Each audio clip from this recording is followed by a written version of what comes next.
전투력 키우는 한진가.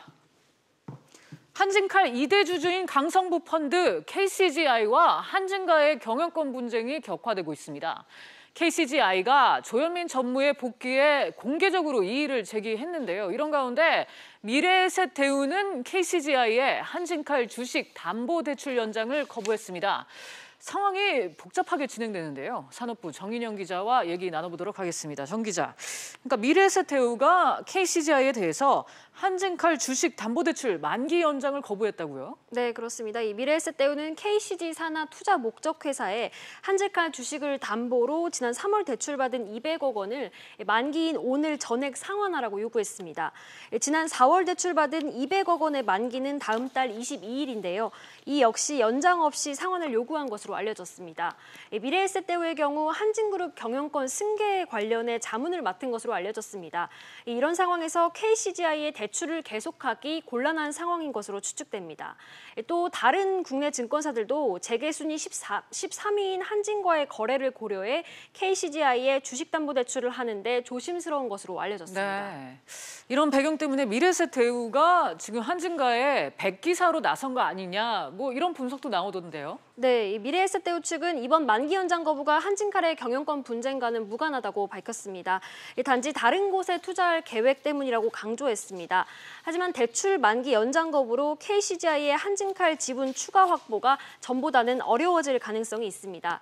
그동안 KCGI가 한진칼 주식 담보대출을 통해 다시 한진칼 주식을 매수하는 방식으로 지분을 늘려왔기 때문입니다. 네, 앞으로 KCGI가 한진칼 지분을 구입할 자금, 그러면 어떻게 마련할 수 있을까요? 네, KCGI는 저축은행 등 다른 차입처를 찾거나 아니면 펀드 조성 등을 통해서 자금을 확보할 것으로 보입니다. 최근 KCGI가 일반인 고액 자산가를 대상으로 첫 투자 설명회를 연다고 밝힌 것도 이런 배경 때문인 것으로 보입니다. 현재 KCGI는 한진칼 지분 15.98%를 보유하고 있는데요.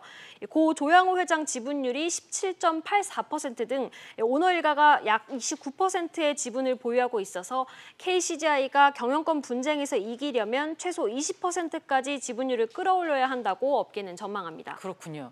자, 이런 가운데 KCGI는 오늘 조현민 전무의 경영 복귀에 대해서 유감을 표명했다고요?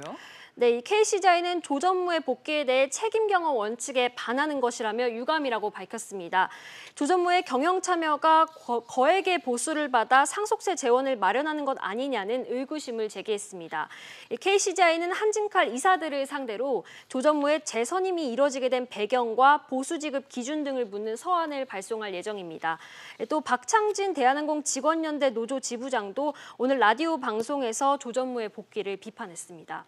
한편 한진 측은 방금 전 조현민 전무가 검증된 마케팅 전문가로 경영 복귀는 적법하게 처리됐다는 입장을 밝혔습니다. 네, 또 이뿐만이 아니죠. 오늘 법원에서는 KCGI가 한진칼을 상대로 해서 가처분 신청을 낸 거에 대해서 신문이 이루어졌다고요? 네, 그렇습니다. 한진칼이 지난해 말에 단기 차입금을 크게 늘렸는데요. 이에 대해 KCGI는 경영권 방어를 위한 꼼수가 아니냐는 의혹을 제기하고 있습니다. KCGI는 이를 검증하기 위해 한진칼의 차입금 사용 명세서를 열람할 수 있게 해달라는 가처분 신청을 냈고 오늘 이에 대한 신문이 법원에서 이뤄졌습니다. 열람 여부에 대한 결정은 오늘 당장 나지는 않을 것으로 보입니다. 알겠습니다. 정 기자 잘 들었습니다.